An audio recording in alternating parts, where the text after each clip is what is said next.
Olivia Hart should never have opened the door behind the library shelf. The storm had already taken the power out. Rain hammered against the windows of the mansion like a warning. Somewhere deep in the walls, the old house groaned beneath the wind. The hallways were lit only by emergency candles, thin gold flames trembling against marble floors and dark wood. She had been looking for a bathroom, that was what she told herself. But the truth was uglier. She had been looking for answers. Dante Moretti's estate sat on the edge of Lake Michigan like something built to keep secrets buried. Tall iron gates, black stone walls, cameras hidden beneath carved balconies, men in dark suits who pretended not to watch her but always seemed to know where she was. Dante had saved her life twice. That was the only reason she was there. The first time, a black SUV had appeared outside her school just before a man tried to grab her in the parking lot. The second time, Dante had stepped between her and a bullet outside a courthouse, his body moving with terrifying calm as if he had expected death to come for her and had already decided it would have to go through him first. After that, he brought her here for protection, he said. Olivia called it a beautiful prison. The library was the only room where she felt almost alone. Books climbed from floor to ceiling. Rain blurred the tall windows. A fire burned low in the hearth, painting the shelves in amber and shadow. Then she saw the gap, a thin line behind an old bookcase, not wide enough to notice unless lightning struck at exactly the right moment. It did. The room flashed white. Olivia froze. Her fingers moved before her judgment could stop them. She pulled at the shelf. It resisted, then released with a low wooden sigh. Behind it was a narrow door, locked, except a key was already inside. Her heart began to beat harder. Every instinct told her to leave. Every unanswered question told her to turn the key. So she did. The door opened into darkness. At first, Olivia saw nothing. Then, lightning came again, and her world stopped. Photographs covered every wall. Hundreds of them. No, not hundreds, maybe thousands. Olivia stepped inside, one hand rising to her mouth. There she was, age 5, sitting on a swing in a red coat. Age 7, walking into school with a pink backpack. Age 12, crying beside her mother's coffin. Age 16, reading beneath a tree. Age 22, holding her teaching certificate. Age 29, laughing with her students outside the school gates. Every birthday, every Christmas, every apartment, every street she had walked down, believing she was alone. Her knees weakened. The photos were not blurry, they were not distant. Whoever took them had been close enough to see the emotions in her eyes, close enough to see grief, fear, joy, loneliness, close enough to know her life better than she knew it herself. On the center wall hung one photograph larger than all the others.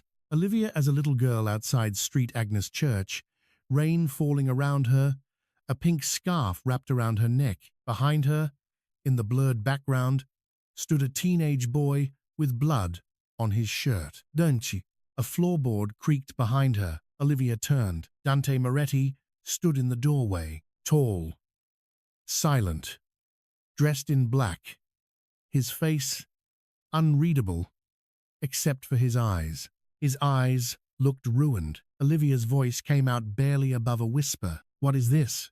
Dante did not answer. She grabbed the nearest photograph from the wall. It was her at 24, leaving a grocery store in the snow. Behind her, a man in a grey coat stood near a parked car, watching. "Herr Handschuh, you photographed me?" Dante stepped into the room slowly. "Olivia, don't." He stopped. That was the first thing that frightened her. Everyone in Chicago obeyed Dante Moretti because they were afraid of him, but he obeyed her because he was afraid of what she would think. "How long?" she asked. His silence was an answer. Olivia looked around the room again, horror rising in her throat. "How long, Dante?" His jaw tightened. 20 years. The photograph slipped from her fingers. For a moment, all she could hear was the rain. Then something crashed downstairs. Glass shattered. A distant alarm began to scream. Dante's expression changed instantly. The man in front of her disappeared. The Mafia Boss took his place. He reached for her. Olivia stepped back. "Don't touch me." His hand stopped in the air. For one heartbeat, pain crossed his face. Then another crash echoed through the mansion. Men shouted. Gunfire erupted below. Dante looked toward the hallway, then back at her. They found the room. Olivia's blood turned cold. "What?" "They're not here to kill you." His voice dropped. "They're here to destroy the photographs." Before she could ask what that meant, the door exploded inward. Dante moved like a shadow. 1 second, he was beside her. The next, he had thrown her behind him, his body blocking hers as two masked men stormed the room. The first man raised a gun. Dante fired once. The man dropped. The second lunged toward the wall with a black canister in his hand. Dante shot him in the shoulder before he could throw it. The canister rolled across the floor, spilling gasoline beneath the photographs. Olivia stared in horror. They really had come for the pictures. Dante grabbed her wrist. This time, she let him. "Run." They moved through the hidden corridor behind the room as flames caught the lower edge of one wall. Smoke rose behind them. Olivia looked back once and saw fire crawling toward a photograph of herself at age 11. Dante pulled her forward. "Don't look back." But she did look back, because the room was not just obsession. It was proof of something, and someone wanted it erased. The corridor opened into a private garage beneath the mansion. Black SUVs waited in a perfect line. Men ran toward Dante, speaking fast into radios. East Wing breached. 3 down. Bellini's men are inside. Bellini. Olivia had heard the name before. Victor Bellini, philanthropist, businessman, political donor, smiling face on hospital plaques and charity banners. But in Dante's world, the name tasted like blood. Dante pushed her toward the SUV. She resisted. "Tell me why those photos matter." "Get in." "No." His men froze. Even with alarms screaming and gunfire echoing overhead, no one moved. Dante turned toward her. Rainwater dripped from the open garage doors behind him. Emergency lights painted his face red, then black, then red again. "You can hate me after we survive. I hate you now." Something in him flinched, not visibly to anyone else, but Olivia saw it. Dante opened the SUV door. "Then hate me alive." The convoy tore into the storm. Chicago blurred outside the bulletproof windows in streaks of blue, silver, and red. Olivia sat as far from Dante as the leather seat allowed, arms wrapped around herself, the scent of smoke still clinging to her hair. Dante spoke into his phone in a voice so calm it was almost inhuman. "Seal the harbor exits. Burn nothing. Recover every remaining file." He listened. "No. I want them alive, if possible." Another pause. His eyes shifted to Olivia. "If they saw her, they die." Olivia looked at him sharply. Dante ended the call. The silence between them filled the SUV like another passenger. "You don't get to decide that," she said. "I already did. You're not God." "No." His eyes were cold. "I'm what men like Bellini made when God stopped answering." She hated the way that sentence landed, hated the pain hidden beneath it, hated even more that she still wanted answers from him. "Those photos," she said. "Were you watching me because of him?" Dante looked out at the rain. "I was watching because of a promise." "To who?" The muscles in his jaw shifted. "Your father." Olivia went still. "My father died when I was 7. "No," Dante said quietly. "Your father was murdered when you were 7. The world tilted. Olivia shook her head once. "No." Dante did not soften. He never softened quickly. That was what made him terrifying. Even grief seemed to have to pass through iron before reaching his face. "Elias Hart was not just a teacher," he said. "He was a witness. A man with evidence against Victor Bellini. He tried to expose him. My father taught history. He taught history because he believed children should learn the truth before men like Bellini rewrote it." Olivia's throat tightened. "My mother said it was a car accident." "Your mother lied to keep you alive." Rain struck the windows harder. Olivia stared at Dante, at the man she had feared, hated, wanted answers from.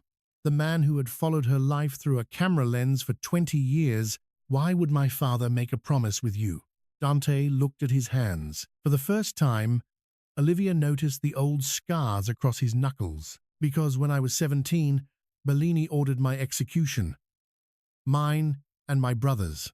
His voice lowered. Your father saved me. The safe house was not the lakeside mansion. It was beneath the city, hidden below a private hotel Dante owned under another name. The elevator descended past the public floors, past the kitchens, past the basement, into a world of concrete, steel, warm lamps, and quiet danger. Olivia was given a room with no windows. She hated it instantly. Dante stood by the door. You'll be safe here. She laughed without humor. I found a room full of secret photos of myself in your house.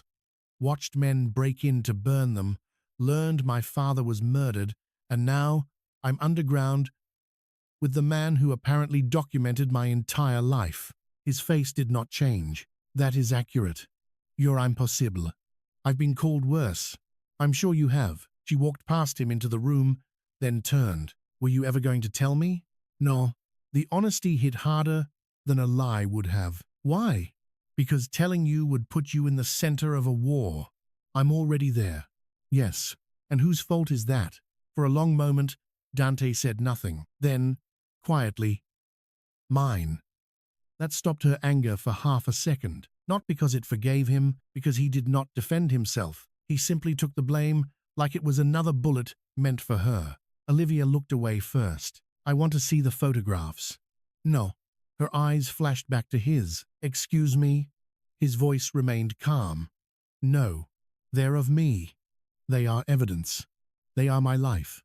And if Bellini gets them, your life ends. Olivia stepped closer. Dante did not move. Do you know what it feels like, she said, to realize every private moment you thought belonged to you was being watched by a man everyone is afraid to say no to? Something dark passed through his eyes. Yes. She paused. He saw the question before she asked it. My father watched everything, Dante said. My calls, my rooms, my friends, my brother. Control was the language of my house. And you became him? His face went still. That one hurt. Olivia saw it. For the first time, Dante looked less like a king in shadows and more like a man standing in the ruins of what raised him. No, he said softly. I became worse, in some ways. She expected him to leave. Instead, he reached into his coat and removed a small photo. He placed it on the table between them. Olivia looked down. It was a picture of her at age 7, holding a pink scarf. The image trembled beneath her fingers. This was the first one, Dante said. Who took it? Your father. Her breath caught. He gave it to me the night he died. Dante's voice became rougher, though barely. He said, if they come for me, they will come for her. Promise me she gets to grow up. Olivia pressed her lips together. The room blurred. And you promised. Yes. You were 17. Yes. You were a child. His eyes lifted to hers. Not after that night. The photographs that survived the fire arrived 2 hours before dawn. Not all of them. Enough. Dante's men placed several black cases on a steel table in the underground operations room. Mara, Dante's closest advisor, unlocked them one by one. Mara was older, elegant, silver-haired, with the kind of calm that came from seeing terrible things and refusing to blink first. She nodded to Olivia. You should sit. I'm tired of being told what to do. Mara glanced at Dante, then stunned.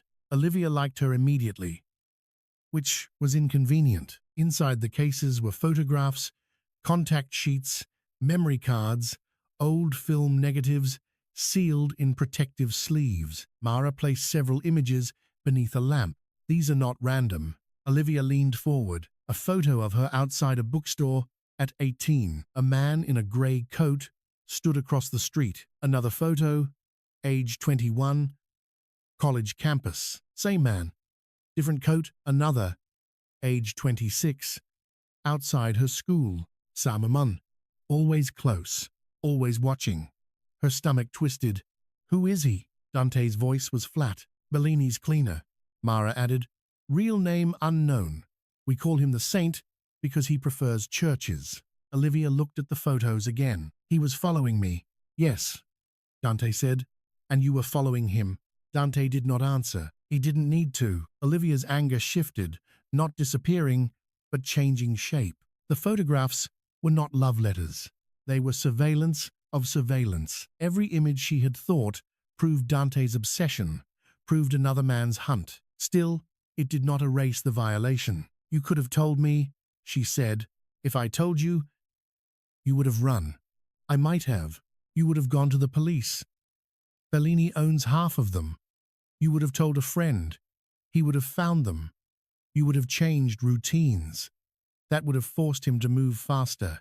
Olivia hated that his logic made sense. So you decided ignorance was safer.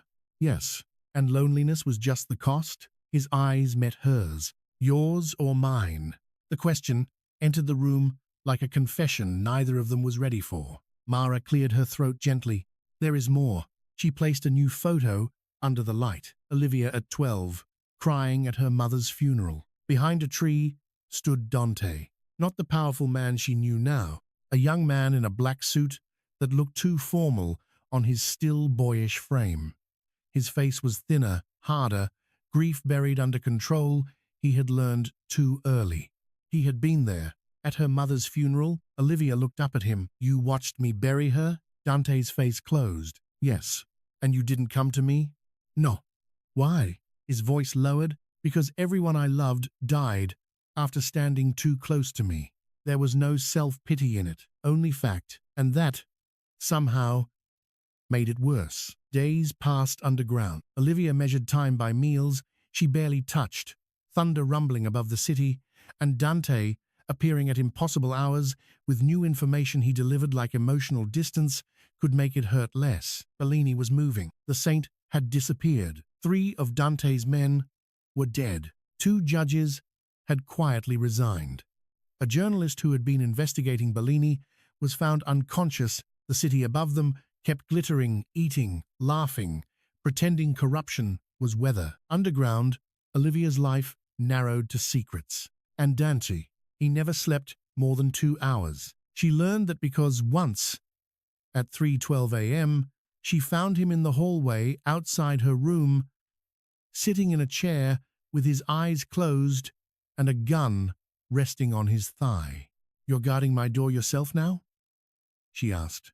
His eyes opened immediately. My men failed at the mansion. So this is punishment? Yes. For them? For me. She stood barefoot in the hallway, wrapped in a grey sweater someone had bought in exactly her size. He noticed she was cold. Of course he noticed. Before she could protest, he stood, removed his black coat, and held it out. Olivia stared at it. I'm still angry with you. You can be angry and warm. She almost smiled. Almost. She took the coat. It swallowed her. Dante looked at her in it for one unguarded second, then looked away. That was how the tension grew. Not in kisses, not in declarations. In restraint, his hand hovering near her lower back, but never touching when they walked through narrow corridors. His eyes sharpening whenever another man looked at her too long. Her noticing the way his voice changed only with her. His silence when she asked if he ever regretted the promise. His answer, finally, days later. No, not even when it ruined your life. He looked at her then. Olivia, it was the only part of my life that didn't. The first time she felt afraid for him, instead of because of him, they were in the underground parking level. Dante had agreed to let her help review the photographs.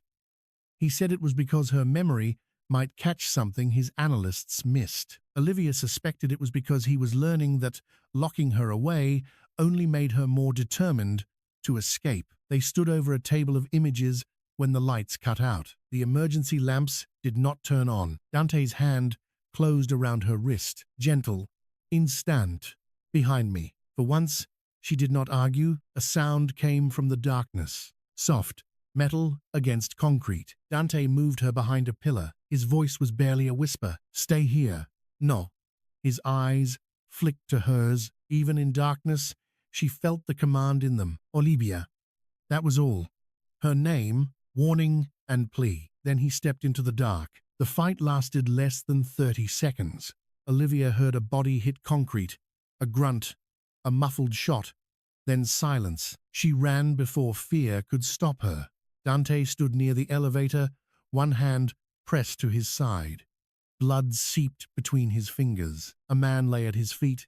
The saint. Olivia froze. The man from the photographs was real, not a shadow, not a theory. Real, and he had almost reached her. Dante swayed once. Olivia caught his arm. You're bleeding. It's shallow. You always say that. It's usually true. She pressed both hands against the wound. He looked down at her hands on him, and the entire garage seemed to hold its breath. You shouldn't touch me, he said quietly. Her voice shook. Why? Because I won't know how to stop wanting it. The confession hit harder than the attack. Olivia looked up. For one suspended moment, danger, blood, fear, and desire collapsed into the space between them. Dante lifted one hand toward her face. Stopped. His control was a visible thing, a war beneath his skin. Then alarms blared. Mara's voice came through the speakers. Dante. Bellini just released her name. By morning, Olivia Hart was everywhere. Teacher linked to Moretti crime family. Chicago educator hiding with suspected mafia boss. Charity darling. Victor Bellini calls for investigation. Her school suspended her pending review. Parents she had known for years stopped answering calls. Reporters surrounded her apartment. A photograph appeared online of Dante carrying her from the courthouse attack, his body wrapped protectively around hers. The internet did what it always did, turned terror into a story. Olivia sat in Dante's office beneath the hotel, watching her life collapse on every screen. Dante stood behind her, silent, too silent. She turned. What are you going to do? His face was cold enough to frighten her. What I should have done years ago. No, you don't know what I mean. Yes, I do. He stepped closer. They touched your name. My name can survive. They took your classroom. My students can come back. They made you afraid to show your face. And if you kill everyone involved, what do I become? His eyes flashed. Alive. No. Alone with a man who thinks love means destruction. That stopped him. The words cut through the room. Dante looked at her as if she had put a hand through his ribs and found the truth. I don't know another way, he said. The honesty broke something in her. Not fear, not anger, something softer and more dangerous. Then learn. He stared at her. Men like Dante Moretti did not learn. They conquered, they punished, they survived. But Olivia saw the boy from the photograph at her mother's funeral. The 17-year-old with no one left. The man who turned a promise into a prison because it was the only noble thing he had. Help me expose him, she said. Dante's voice was low. Bellini does not fear exposure. He fears humiliation. Mara entered then, holding a sealed evidence bag. Olivia is right. Dante looked over. Mara placed a small gold heart necklace on the desk. Olivia stood slowly. My necklace. It was recovered from your apartment after the break-in, Mara said. We thought Bellini's men searched for documents. She opened the locket carefully. Inside was no photograph. There was a tiny key. Olivia stared. My mother gave me that. Your father hid something, Dante said. Mara nodded. And I think I know where. Street Agnes Church had been abandoned for 12 years. The city claimed the structure was unsafe. Dante claimed the city was lying.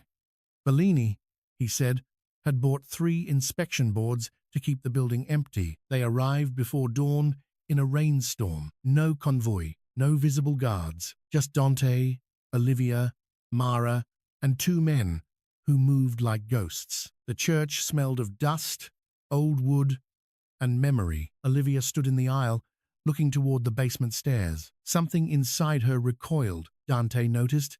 You don't have to go down. Yes, she said. I do.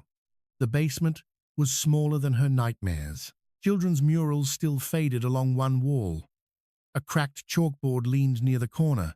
Rainwater dripped steadily through a pipe. Olivia's breath shortened. Dante stayed near, not touching. At the far end was the old classroom cabinet. The gold key fit. Inside was a metal box. Inside the box were files, ledgers, photographs, recordings, and a letter addressed in her father's handwriting. To my Olivia, when the truth finally finds you. Her hands shook too badly to open it. Dante took one step closer. May I?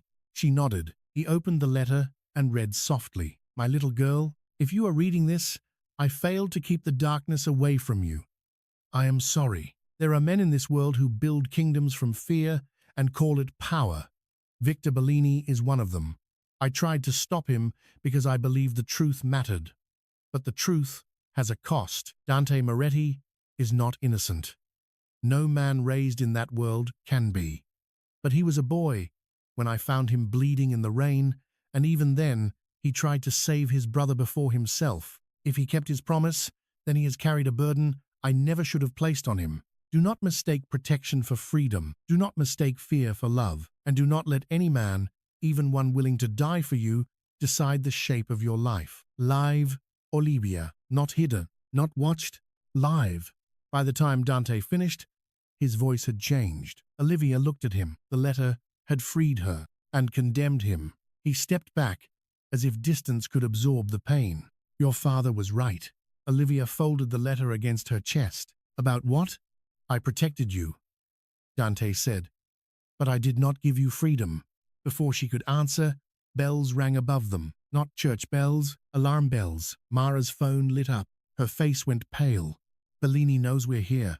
The attack turned Street Agnes into a war of shadows. Men entered through broken side doors. Dante's guards intercepted them in the nave. Gunfire split stained glass. Rain blew through shattered windows.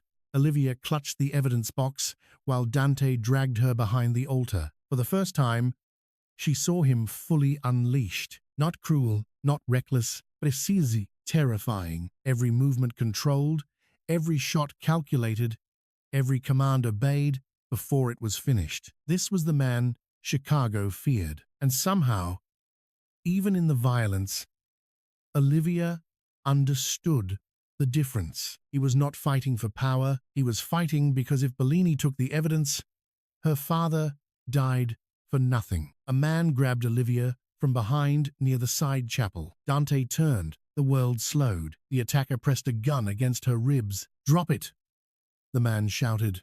Dante went still, not because of the gun aimed at him, because of the one touching her. Olivia saw something primal break through his control. Not rage, fear, pure, devastating fear. Let her go, Dante said.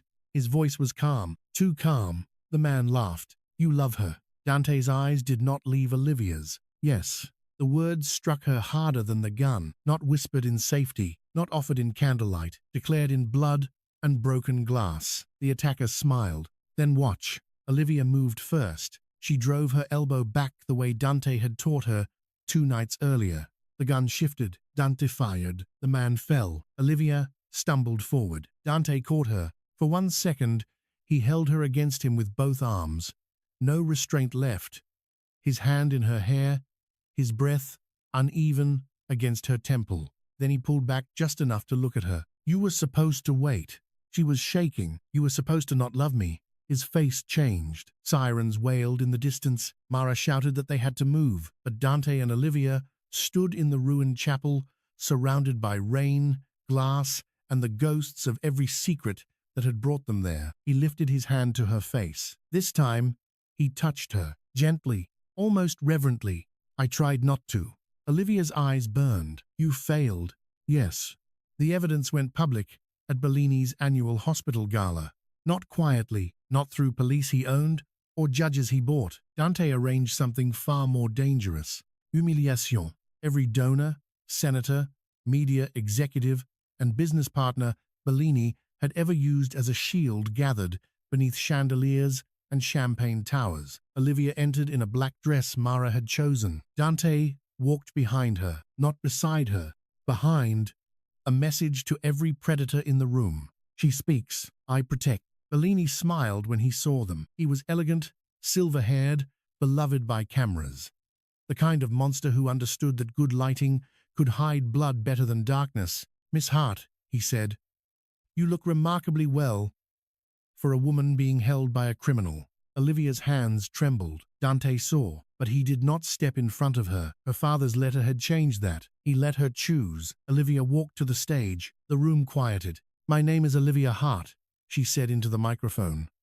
For most of my life, I believed my parents died because of tragedy. Tonight, I'm going to tell you who killed them. Bellini's smile faded. Screens behind her lit up. Bank records, names, photographs, the saint in the background of her life, Bellini's signature, her father's recording, her mother's testimony, and finally, the photographs Dante had kept, not as obsession. As proof, each image showed the same story. A child hunted, a young woman watched, a killer waiting, and another shadow always standing between them. Dante. The room erupted. Reporters rushed forward. Bellini moved faster than anyone expected. A gun appeared in his hand, aimed at Olivia. Dante crossed the stage before the scream left her throat. The shot hit him in the chest.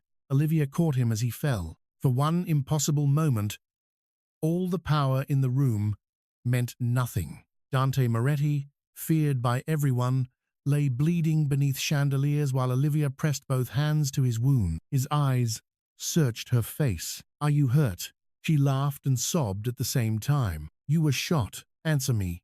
No, she whispered. I'm not hurt. His breath shook. Good. Bellini tried to run. He did not make it past the ballroom doors. Every camera captured his arrest. Every network broadcast his fall. But Olivia did not watch. She was looking at Dante, at the man who had watched over her for 20 years, lied to her, protected her, frightened her, saved her, and finally bled in front of the entire world, because when the moment came, he still chose her life over his own. Stay with me, she whispered. His hand found hers. Weak, certain. I always have. Dante survived, barely. For 3 days, Olivia sat beside his hospital bed in a private wing, guarded by men who no longer frightened her. He woke at dawn on the 4th day. His eyes opened slowly, found her, stayed. You're still here, he said. Her voice was soft. You sound surprised. I told myself you'd leave once you were safe. You don't get to decide that anymore. A faint shadow of a smile touched his mouth. No? No. He looked toward the window. Snow fell lightly over Chicago. Bellini was awaiting trial. Half the city was under investigation. Olivia's school had reinstated her with an apology she had not yet decided to accept. The photographs had been turned over as evidence. All except one. Olivia reached into her bag and took it out. The first photograph, her at 7, the pink scarf, Dante bleeding in the background. She placed it on the bed between them. I used to think this was proof that you were always watching me, she said. Dante's face closed slightly. And now I think it's proof that we both survived the same night. He looked at the photo for a long time. I should have told you. Yes. I should have given you a choice. Yes. I don't know how to love without protecting. Olivia leaned closer. Then learn how to do both. His eyes lifted to hers. The feared man looked afraid, not of death, of being wanted without being needed, of being loved without being punished, of stepping out of the shadows and finding someone still there. Weeks later, Olivia returned to her classroom. The children asked why there were 2 men in suits outside the building. She told them they were helping with safety. One child asked if they had a dog. Olivia almost laughed. That afternoon, snow began falling. Soft flakes drifted past the windows as school ended. Parents came and went. Children ran into winter air with backpacks bouncing. And then she saw it, a black SUV parked across the street. For a second, the old fear returned. Then the door opened. Dante stepped out. No shadows, no hiding, no watching from behind glass, just Dante in a black coat, pale from recovery, holding a single pink scarf in his hand. Olivia crossed the street slowly. You're late, she said. His brows drew slightly together. For what? For walking me home. Something moved through his face that no one else would have recognized. Hope, maybe, or disbelief. I wasn't sure you wanted me to. I don't want you watching from cars anymore. No. I don't want secret rooms. No. I don't want choices made for me. I know. She looked at the scarf. Where did you get that? I kept it. For 20 years? His voice was quiet. It was the first thing anyone gave me after I lost everything. Olivia's throat tightened. Dante held it out. I think it belongs to you. She did not take it. Instead, she stepped closer and wrapped the scarf around his neck. His breath caught. There, she whispered. Now you don't get to disappear into the cold. The snow fell around them. Chicago moved on behind them, noisy and wounded and alive. Dante looked down at her like she was the only light he trusted. I don't deserve this, he said. No. Olivia answered softly. You don't earn love by suffering enough. His eyes darkened with emotion. How do you earn it? You don't, she said. You choose it. Every day. Without cages, without secrets, without standing outside in the dark. For a long time, he said nothing. Then he offered his hand. Not to pull, not to claim, to ask. Olivia took it. Together, they walked through the snow toward her street, past the place where fear had once waited in a black SUV, past the shadows that had followed her for most of her life, toward a door Dante had never allowed himself to knock on. This time, Olivia opened it, and this time, he stepped inside.